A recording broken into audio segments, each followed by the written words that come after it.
interesting opening here to this best of 3 series in Group Nirvana between ThunderTalk and LGD.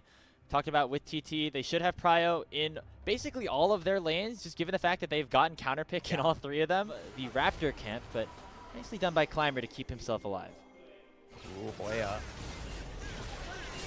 Off that play, as you mentioned, Hoya might actually be in a bit of trouble. Using that taunt to proc the Aftershock, waiting for Aki to arrive. Remember, Climber does not have Flash anymore. No Flash. Which could mean he's in a bit of a dangerous spot, but Hoya can't join the fight just yet. And Climber and Sasa doing enough damage to him so far. Ooh, what is YCX doing here? Has made his way all the way from the bottom side to land that grand entrance and give first blood over to LGD. Hoya will die as an overheated Sasa is going to get himself a double kill. Absolute goated roam there from YCX. I wasn't even paying attention to the minimap. What is a bird? Sent right down to the mid lane to try to help push this wave in. And with LGD having that extra pressure right now and YCX doing a nice job to box him out, not really much that ThunderTalk can do to get into this pit so far as Climber claims the first. They're going anyway. Climber only got 1. And there you go. He snags the second one. So they'll get the notch in their belt for the feat of dragon slaying. That's really unfortunate for ThunderTalk. They get 1, so it's not all bad because they still will have that extra damage to the turrets. A bit on the hesitant side, knowing that XQW is in the area. I feel like overall Aki wants to make sure his bot lane has pushed in the mid lane and making sure that Satab is able to generate a little bit of extra pressure before, of course, rather gathering back to the top side to clear out that wave. So first objective, going over to TT, it will be that Infernal Drake, and that's going to be a slight win. Now you're going to see Satab maybe in a little bit of trouble. Goes between worlds and make sure that Equalizer doesn't slow him down. It's just a trade of ultimates, nothing really ordinary. In 2024, wanting to see him take that next step, and so far having a good sense of things against Satab, generating about a 10 CS lead.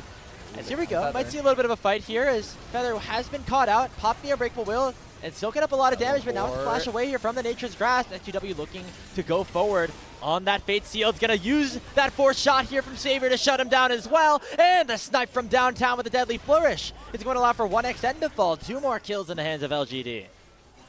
And so LGD's lead continues to grow here in this first game, up to almost 3,000 at this point.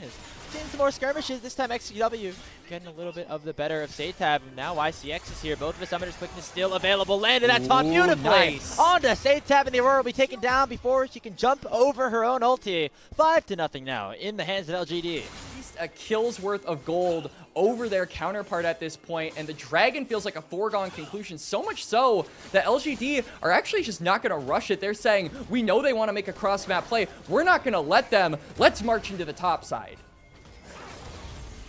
Now going to try to contest this Herald that has been started off by Aki. The Nature's Grasp from Climber. Just make sure that Aki can get nowhere near this objective as it ticks down towards 3,000 HP.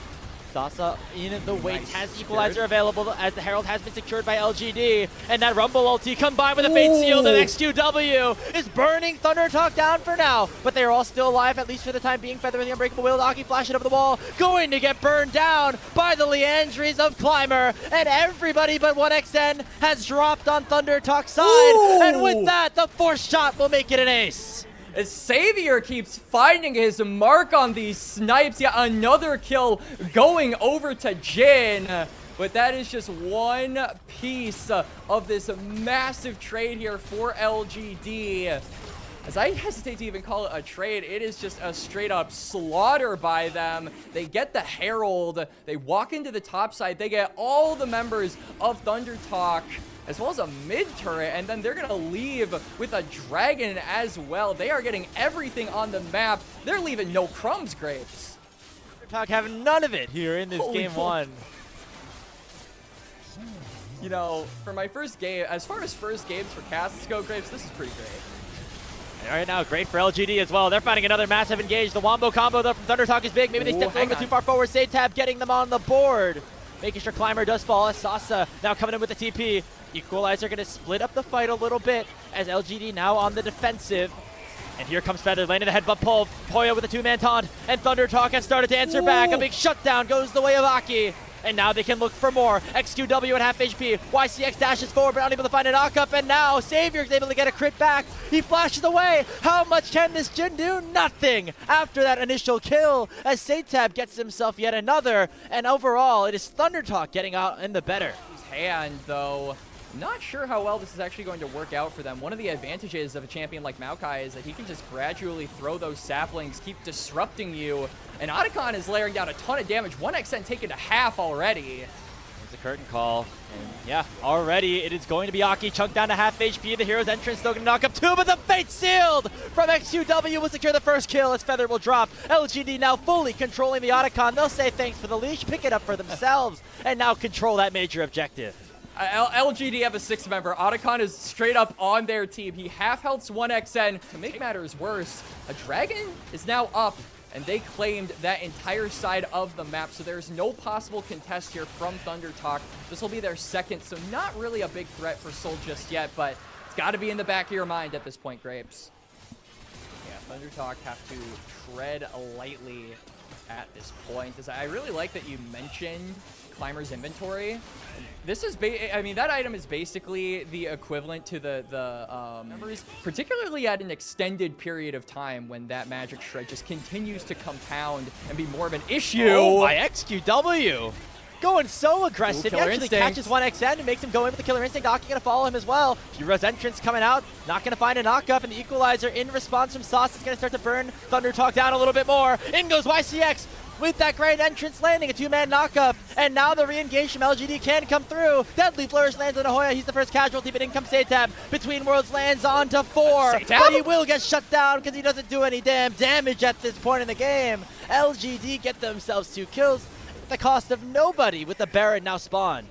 You know, initially my mind went to, what is this random Yone doing in front of all of ThunderTalk's screen? And then I immediately pivoted to, what is this random Aurora doing in front of all of the LGD members' screen? What is going on, Grapes? The most random fight ever, but it is still an LGD victory.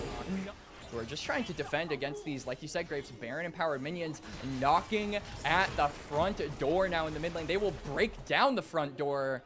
The question is, can they get those inhibitors, or will ThunderTalk hold on? It feels difficult for them because, like you said, this top side is so short range. They're not really in a position to take these longer ranged waves and even really walk up to LGD at this point with 10,000 gold separating them. Well, you got a small objective bounty, if you want to call that consolation prize. Is now XQW is at half HP. Between Worlds going out here for Satab to try to just keep himself alive. 1xN Killer Instinct straight into the hands of XQW, who lands 4 members with his Q3. But it's going to be that first kill going over, and ThunderTalk actually end up on the advantage at this point. 2 for 1 in that extended fight. Actually able to threaten the dragon whatsoever. LGD immediately respawn and take their 3rd one of the game without any trouble or difference regardless of what happened earlier. Well, to imagine where that actually goes in a successful way for them. Then again, though, we didn't think that bot lane fight was going to be a success for them either, so.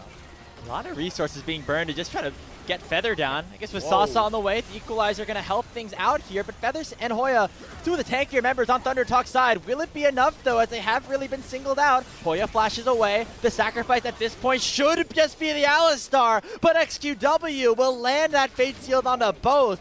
And with 2 members down here for TT, LGD have a very good chance to at least crack it open a couple of inhibs. I mean, the wave is really, really big on that side of the map. They are coming into the base with a lot of minions behind them, so I'm wondering if maybe a double inhib is probably the play or more. Try to clear the wave. They're going immediately onto Aki. They will take him down, but 1xN and Satab, the big damage dealers, are still alive. However, might not be enough against the big, strong 5-man squad of LGD Gaming. 1xN flashed away from the Deadly Flourish, but the Nexus is now going to be exposed, and there's nothing that TT can do about it. LGD powering through. They should be able to knock the Nexus down and take this game #1 in dominant fashion.